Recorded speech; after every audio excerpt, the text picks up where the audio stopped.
another edition of Bama and Bourbon with Aaron Suttles from Alabama. I'm Lance Taylor from the Next Round, where we talk Alabama sports and we talk bourbon. I have never seen this bourbon before. Maybe I have, because when I brought it up to you, the McAfee Brothers Benchmark Single Barrel Bourbon. You've got a story behind this. I've got the tasting notes, and it doesn't say a word about what you told me, but there's not much tasting notes here.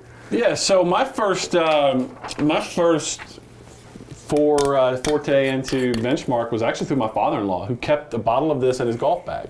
Okay. And so I didn't think much of it, but then you start doing your research on it. Benchmark is made and distilled at Buffalo Trace, and so all this is bourbon that has not been aged as much as Buffalo Trace, which is one of the best for your dollar bourbons on the market now. So Buffalo Trace, and I'll give you an example. Whether you're at Bama and their little package store across the street, Buffalo Trace all over the place. You're in Atlanta, Buffalo Trace all over the place. You're up in Tennessee, Buffalo Trace all over the place. You have a hard time finding it in Birmingham. Do you have any idea of Benchmark? Yes, and it is cheap. So cheap. A $20 economical. bottle? Yeah, you can find it. It used to be made, I think, the bigger bottles are like plastic. Okay. So I'm trying to think of the last handle I had that was plastic. It might have been Pop-Off back in the day. I mean, this is $15 handle in vodka that we used to drink back in college. For the money, really good. And look, and there's nothing that it's the most popular bourbon distillery in the world, in my opinion. I mean, the stuff that Buffalo Trace makes, from Weller to Stag to, I mean, they don't make it, but they distill or they age Pappy. I mean, E.H. Colonel Taylor, the list goes on, Blanton's, the list goes on and on what Buffalo Trace makes. So do you think this is like, for some bars they have this as like their bourbon pour? Man, that's good for economical bourbon. No, I've never seen anyone have Benchmark. There are some places that you ask for and you roll the dice. Yeah. But if this is it, again, day 31, so I'm gonna smell and see where we are. We are late January though. How you doing? I'm hanging in there. I mean, there's been like 3 or 4 times where I'm like, damn. Like yesterday, I was over in Atlanta and I got out of the car and it was coming down pretty heavy. Yeah. It's just so weird where it's been snowing from Bama to Baton Rouge. And completely missed Birmingham. But I got out, I was like, man, I just want to go straight to this hotel bar and get a bourbon. Yeah. But I haven't, so good for you. We'll probably crack sooner or later. Okay, so it says Kentucky straight bourbon. Only the best barrels are selected, bottled at 95 proof, good proof. Very good. For this special Kentucky straight bourbon whiskey, while every barrel is unique, each reflects the utmost standard for the finest taste and most smooth finish with every pour. You tell me, it says tasting notes, nose of toasted oak. Get a little bit of that. Baked spices lead to a palate with notes of caramel and citrus undertones. I'm telling you, man, just for a basic bourbon, this is good. Okay, there you go. When I first had it, I didn't know it was aged and distilled and all of that by Buffalo Trace, but once I figured it out, I'm like, okay, this is why this is a solid product. They don't do anything poorly there. I know the mixture of alcohol and firearms is probably frowned upon by a lot of people, but there are a lot of people in their tree stands that want to take a bottle of bourbon when they're sitting out and they're scouting for their bucks out there. I don't know if about hunting, would the deer be able to smell that? I would assume yes. That's a good call. Yeah, I didn't even think about that. I'm sure that this stuff is... I've never been hunting. I haven't either. I've never fired a gun. And I've done that a bunch, but I've never been hunting. But my ex-father-in-law's got 450 acres now and shooting houses all over the place. 2 of my best friends have got camps. I've just never had a desire to hunt. No, me either. But I've always wanted to go to a firing range and like shoot a gun. We got some good ones around here. I haven't done it. Yeah, I don't have any. I do need to. I'm getting to the age where I want to perfect my family. I need a gun for the house. You do that, yeah. So. Be careful breaking into my house. Get you a shotgun. Shotgun, you can't miss, right? That's all you need, yeah. And you hope just racking the shotgun is going to scare off whoever's in there. Scare me away. Okay, so yeah, Benchmark single barrel, pick up a bottle. ABC store, of course, our friends, Beverage Place, Pink Package, they bring you Bama and Bourbon. We'll give you more information on Chan, JJ, all the fine folks there. And of course, our title sponsor, MyBookie. You go to mybookie.ag, put in that code TNR Casino, 300% deposit, bonus up to $2,000. Again, use that code TNR Casino at mybookie.ag, where you've got basketball in full effect. You've got, we've got the NFC, AFC championship games coming up this weekend, player props all over, and then the Super Bowl in a couple of weeks. By the way, what do you think of the national championship game? I thought it was underwhelming. Can you imagine if Ohio State would have blown that with how conservative they got? I don't know what they were doing. Notre Dame could not create any sort of pressure. So why they went conservative made no sense to me. Yeah, you were playing into Notre Dame's hands. And it was so conservative, it was like quarterback, keeper from Will Howard, up the gut, and they finally had that balls out call 3rd down to Jeremiah Smith. I mean, didn't he complete his first 18 passes in a row or something ridiculous? He was. I mean, their offense was unstoppable because Notre Dame could create zero pressure, and they just played into their hands. So I mean, it was getting dicey there for a while. But look, and I wrote this. I'm going to put this up today at Yale, Alabama. College football's got to do something with this postseason. The regular season ended between the regular season ending and the national championship game. You want to guess how many days that was? A lot, because it was basically Thanksgiving. 51. Yeah, that's a problem. It's like the NBA playoffs, and we know it's all about television, and this is too. But I don't know how you stagger the college football playoff with the regular season starting on Labor Day weekend. You gotta move it up. It's the first week 0 they're calling it now was August 24th. Yep. Move it up a week. And I think eventually, I know that, there's too much money to be made with the conference championship games, so they're probably not going away, but you got to find a way to start them earlier. I mean, we don't need any buys. Would you agree with that? Yeah. It's 86 the buys. And if the NFL, look, and I hesitate to compare the NFL to college because those are grown men who are professional, but these college guys are pretty grown too.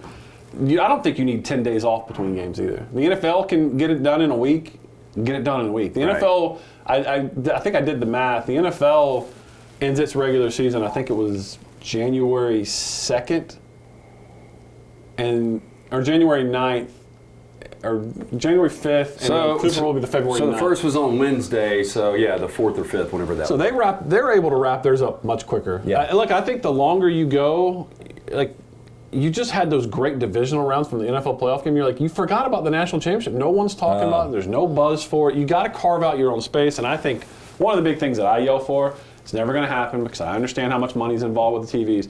You got to own Saturdays. Saturday is your day. And so now just to have it on a random, you got the playoffs starting there on random days. Yeah, the problem with Saturday now is that you've got the NFL stacked on Saturday. So you got to get it done before then. So, I think Thursday, we go back, we talked about this, the first shows we ever did together, Next Round Guys, when we were at the Roundtable back on terrestrial radio, me, Doug, and Wayne Brown, was in January of 2010 when Alabama was out in Pasadena taking on Texas. And that game was on a Thursday night. And I think there was obviously there was a buzz back then because it was just a one-off. But I think a Thursday night would be more of a buzz than a Monday following all of that NFL action. I mean, those were great NFL games that we had over the weekends. And then you're just there's a college game. And the build-up doesn't – that's where you really lose because you're competing with the NFL, so there's no really chance to build it up. Okay, so we the old phrase, keeping up with the Joneses, the neighbor that had all the nice cars and the nice video games and everything, and all the kids and the family wanted to be just like them. The Joneses of the NIL world, obviously Ohio State. And Texas. Yeah. Where's Notre Dame with the success they had with a young Marcus Freeman? I mean, they got more publicity this year than I can't recall the last time Notre Dame got this kind of pop. That's a good point. And, they have it to their advantage, the fact that they don't have to revenue share. Right. So all that playoff money goes to them. They don't have to split it with the conference. I mean, how nice would that be? Yeah, but I do wonder, look, Notre Dame doesn't really slack on its standards in terms of, that's been a complaint of coaches who have coached there in the past. We got to lower our standards to be able to compete, and they've really sort of resisted that. So, look, I think, and you're talking about just as far as getting guys eligible, right? Academic, But the transfer portal changes that. They're into college, another school. Once they're graduated, it doesn't matter, right? Yeah, if they're graduating, if they played at another school and they're in good academic standing, now you can transfer to Notre Dame. So I do think it changes. I think they have an unfair advantage. I think the fact they don't play in a conference. I think the fact that they don't have a conference championship game, which I know limits them because they can never get one of those top 4 seeds. I understand that. But they have an advantage that other schools don't have, and everyone's sort of turned a blind eye to it because it's Notre Dame, but who knows if it's going to change. Yeah. Bama Bourbon also brought to you by your collective that you're involved with, Yay Alabama. How can people get on board? And look, I mean, I know it was a disappointing year. I think Alabama finished 17th in the AP, which is crazy. 4 losses. If you want to get this thing going back in the right direction, I mean, Collective's what Yeah, it's all and about. look, we got some good players. I think I've seen a lot of those way too early polls for next year. And Bama seems to be in the top 10 in most. Yeah, I've seen Alabama at 23-1. I saw 14-1. I I've saw seen 8, 14. 9, 10. Yeah, look, we got some good players, and I think the quarterback position is a question mark, and so I think a lot of people are trying to figure out, what does Alabama look like with an offense with Ty Simpson and without Jalen Milroe, which we've been used to for a couple of years now. I don't think we know. I do think we got good running backs. I think we got the potential for a good offensive line. And I think enough defenders came back off a really good ranked defense this year that I'm excited about next year. Yeah. Now, the schedule's tough. Look, you're going to South Carolina. That's a tough no one's going to look at that and think that it's tough. That's going to be a tough game. I was surprised. I don't know if you've seen this, but they put the Heisman favorites out. And look, and I mean, it's kind of a joke. Like nobody thought Ashton Genty would be one of the guys in the mix, and he was the runner-up. Really, really tight Heisman vote with him and Travis Hunter. But I saw that Lenore Sellers 16-1. I mean, there's like 6, 7 guys in front of him, which I'm a little surprised. I guess just because of South Carolina. Ty Simpson 50-1. Yeah, I mean, look, South Carolina's gonna be a tough game. You go to Auburn. You got Tennessee at home. You go to Georgia. So Oklahoma at home. So that's a challenging schedule. So you saw the win total, right? Was it 8.5? 8.5. Yeah. And like if that thing comes under, That's tough, right? Yeah. I mean, if you have another 4-loss season, yeah. I think. Look, it's early in his tenure. I still think you got to give any coach. And this is any coach. You got to give them their own chance to get their own guys in there. And they just finished with a number 2 recruiting class, right? They got the number 1 player in the country, according to Rivals, who just updated their rankings today. You got the number 1 player in the country coming in Keelan Russell. You got one of the most exciting receivers in the country who's back as a sophomore. You got a good defense coming back. I think there's the potential to be a good team this year. But everyone understands what Coach DeBoer is replacing. You got to give the guy a chance. Like the organizations in the NFL that continue to sputter are the ones that change coaches constantly. It's churn. Who are the most successful and stable organizations? The Steelers. They keep coaches. Yeah, well, the Cowboys do too. The unfortunate thing is they don't win championships. They don't, but the NFL is set up that way. Yeah. If you were in the middle, that's the worst place to be because you never get a top draft pick. Yeah. Bama and Bourbon always brought to you by our friends at the Beverage Place, located next to the PGA Superstore right there on Highway 280. Pink Package located across from the Target next to Arby's on Highway 280. One-stop shop, liquor, beer, seltzers, wines, sodas, mixers, cigars, ice, even fresh lemons and limes. They open early, they close late. Get in, see JJ, Chan, all the fine folks. Also, mybookie.ag, promo code TNR Casino, 300% deposit bonus up to $2,000. So pretty good last couple of games for this basketball team. We haven't talked since the Ole Miss loss, but they bounced back, go into Rupp, score 102 points, beat Kentucky. It was a really fun game to watch. Grant Nelson was fantastic.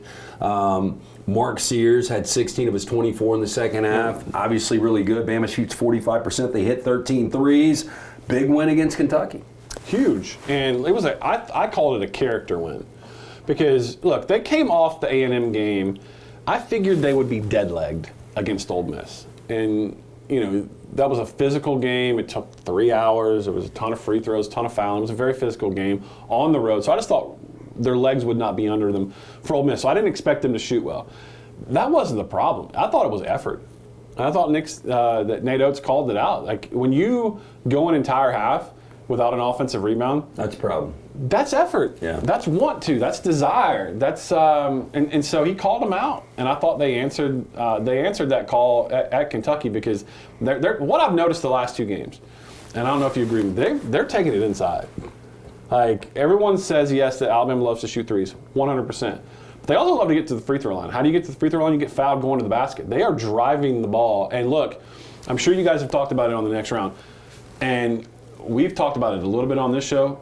Mohamed Diabate has been a revelation. Oh. Like, it was so good against Vanderbilt. I did not know that he had this. The level between last year and this year is incredible. Yes, last night against Vanderbilt, he's hitting Euro steps to the rim with guys. I didn't know he had that finesse to his game because we all know he's physical. I'm telling you right now, and I sat next to your guy, Jim Dunaway, last night at the game. This guy keeps progressing at this rate, the way he plays, the way the NBA values defense. I think he's an NBA player. Well, LeBaron Philon is obviously one of those guys. And I said, if I could represent one guy moving forward as good as Sears is, I think Grant Nelson's going to be a factor at the next level, too. I think he will definitely play. Philon fits exactly what the NBA wants. Yeah. And 100%. But, there's been inconsistencies, 2 of the last 3 games, including the Vanderbilt game. Yeah. So you're going to see listen, that. I think Nate, I haven't studied the box score, but I think they rode Aiden last night. Aiden had the hot hand.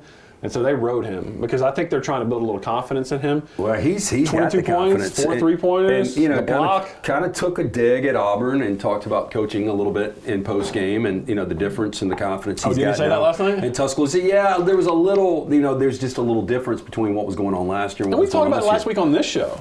I think and I don't think it's a diss. I mean, I don't think it's this is the way I'm reading it. I don't think it's a diss at Bruce Pearl. Coaches know how to coach their team. Players respond differently to that coaching. I'm saying that when someone believes in you, it makes you think you can do things maybe you can't even do. And so I think that's the belief that Nate has instilled in Aiden, and that he's got a green light to fire anytime he wants. I think, and then you start seeing some of those go in, I think it's the confidence that Nate has instilled in him. And I'm not saying that Bruce didn't. I'm saying that Aiden, probably on his own because things didn't go the way he wanted them to, probably was in on himself, and maybe he didn't have someone that pumped him up. So I want to go back to something you said about Alabama getting to the free throw line because obviously super important. You look at Kentucky in Rupp, 5 Wildcats had 4+ fouls. Yeah. 2 of them fouled out. Last night, as we record this on a Wednesday, Alabama had more free throws made than Vanderbilt attempted. 23 made, Vanderbilt attempted 18. That was the old Dean Smith legend from North Carolina. Like, one of the things he said when I look at a box score, if we make more free throws than our opponent attempts, normally that's a model for success. That's great they're getting to the line right now, and they're scoring a lot of points. 102 against Kentucky, 103 last night against Vanderbilt. This defense, though, is kind of scary. Can you continue to win at a high level, and especially once you get into March, by giving up the points they're giving up? I mean, Vanderbilt, 87 points. That is the most they've scored all year against any major conference opponent. But it was almost, and I hate to break out the Avery Johnson quote, but it was a tale of two halves because Alabama locked them down in the first half. I mean, they were shooting, I think, 30% in the first half, Vanderbilt did, and they were abysmal. They got hot from 3. And a lot of that. Yeah, because that game when they were up 22, and then they made it look like a semblance of a game. Yeah, they got it down to 8, and then Alabama went on another run to comfortably win that game. But yeah, I mean, absolutely. If you have great defense to go on with great offense, defense can hold you over when the shots aren't falling, and so that's how you make a deep run. Because look, it's basketball. You're not going to hit those shots every night, but if you've got different tools in your tool belt, you can win different ways. And I thought a little bit. I forget how many they gave up at A&M, but I thought they played great defense at A&M. It was a hackathon. Yeah, and that was a tough game to watch. And that probably 84 free throws. Yeah, and A&M was abysmal from the free throw line, so maybe that's why it looked. But yeah, they got to tighten up defensively. And I think they know that. But I just think it's human nature. Once you start playing offensively and you're rolling, you're up big and you sort of let down. I'll say this, college basketball used to, I don't think it ever got up to where college football in the NFL was for me, but it was really, really close. The early Dick Vitale days, Big Mondays, absolutely love that stuff. And now, over the last few years, I really get into basketball mid-February going into March. Yeah. But watching the SEC with how loaded they are right now. It's incredible, right? Yeah, I mean, it feels like these are March games, night in, night out. Because they are. They're all, you start looking at the net rankings, they're all top 100 opponents pretty much. I mean, right now, Alabama and Auburn would both be 1 seeds. It's crazy. Yeah. I mean, it is absolutely wild what the SEC has turned into. And it's fun to watch. As you mentioned, on a random cold Tuesday night when the temperature's 15 degrees outside, you can put on the television and watch a great basketball game with Alabama. And then, Auburn's got, Tennessee coming in this Saturday. weekend. Yep. Alabama's, who's the Alabama got? LSU at home this weekend. So Alabama's got 6 wins versus top 25 teams so far this year. And 6. Yeah, in a normal season. That's incredible. Yeah. Okay, Benchmark is the bourbon we're talking about today on Bama and Bourbon. You brought up the point that it is in the Buffalo Trace family, which a lot of people that will perk the interest of a lot. It's a great price point. Great price point. Again, I haven't tried it yet. I'll be taking this bottle home with me. Yeah. And you're not going to be regretting that purchase. I mean, it's not. It doesn't have the name brand of some of the bigger bourbons, but for the money, really, really good. Pick up a bottle at the Beverage Place or Pink Package. Our great sponsors here. Go say hey to Chan, JJ. Tell them the guys from Bama and Bourbon sent you. Right there off of Highway 280. They open early. They close late. You can get all your party favors there. Football, real quick. Yeah. Anything? So we're sitting here. What is today? January 21. Is that right? 22nd. 22nd. Anything? Any staff moves? Anything of interest? I think everyone's waiting on. When I say everyone, the speculation is waiting on Grubb, right? Yeah. Because that is going. Alabama staff is full. Yeah. Let's just be careful, and I want to be very courteous to But the there coaching staff are ways that to are there. manipulate Sure there things are. now, right? But Nick Sheridan's the offensive coordinator. I know people have banged on him, but look, I think we can all recognize there were some challenges with personnel that he dealt with last year. He has done nothing in my eyes that would not make me confident in him going into year two. I'll say that. But Coach DeBoer and Grubb have a relationship. I don't know that Coach DeBoer is going to make a move or not. I know that Grubb is still out there. I have been told by people from the NFL side he'd prefer to stay in the NFL, and he's waiting to see how all these. I think the Cowboys still have a move to make. They're probably going to hire Kellen Moore, I would imagine. He's still busy right now with the Eagles. And some of these NFL jobs are going to come open, and they have staffs to fill. So we'll see. But I just wonder if Grubb will get a look. I mean, a couple of things. I did hear there was tension, maybe with Mike McDonald. That was kind of a perfect. that was reported, I think, right? Yeah, that was kind of a perfect storm too. Yeah, they just did their philosophies didn't. Yeah, didn't mesh. Yeah. But that was perfect storm because obviously he lived in Seattle. So, and Mike McDonald getting that first job. Now you just wonder, Ryan Grubb. What are the relationships like in the NFL? I mean, Like, that's, I and the don't quality know. of life. Like, you never know. Like, you see people leaving the college game, and the most often answer they give is because they don't like to recruit or the hours involved in recruiting. So, but that's where he came from. So who knows? Of course, now we're seeing guys that like Tom Allen with Clemson. He's not recruiting. He's not going on the road. He's just going to be a coach. I mean, you got to have some recruiters on your staff. No doubt. I mean, that's the lifeblood of a college. Now you almost have to have two different. Look, all recruiting is building relationships. But I mean, you got to have somebody that recruits high school. And you got to have somebody that is going to watch the portal. Yep. I mean, look at how the portal changes rosters. Look at what Ohio State did. Kenshawn Judkins, what do you have, 3 touchdowns? 2. 2? Yeah. Ole Miss. The best defensive player in the country, in my opinion, is Caleb Downs, Alabama.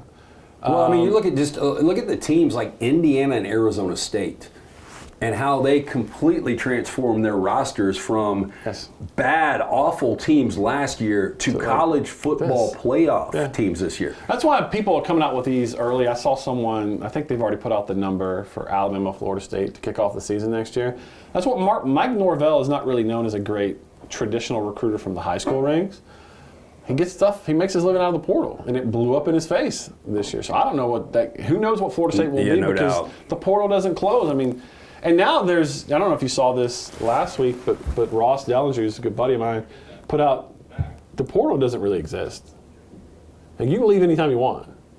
It's all about the financial agreement, and then it becomes an issue of where you tampered with. Because technically, if you don't go into the portal, you'd have to go enroll somewhere else and just hope that they know that you're on campus and offer you. So we all know how it works. But look, I think we all understand there's going to have to be some federal regulation or some collective bargaining that goes on, because I do not think, no one thinks, the way it's going right now is sustainable and good for the health of college football. Okay, one more time on the collective before we get out of here on Bama and Bourbon. Yay-alabama.com. We got a video going up today with Kane Womack talking about that one of the best defenses Alabama's had. Actually, it's statistically the best defense Alabama's had since 2017. They got a lot of guys back. We got an interview up with him last week of him talking to Deontay Lawson, who I think surprised some people in his decision to come back, even though he's dealing with that injury. We got another interview going up with him today, just talking about the progression of that defense. It started a little shaky. People had a lot of questions after Vanderbilt, and then was honestly one of the strengths of the team by the end. So check that out at yay-alabama.com. Bama and Bourbon, always brought to you by the Beverage Place Pink Package. Stop in, pick up a bottle of the Benchmark.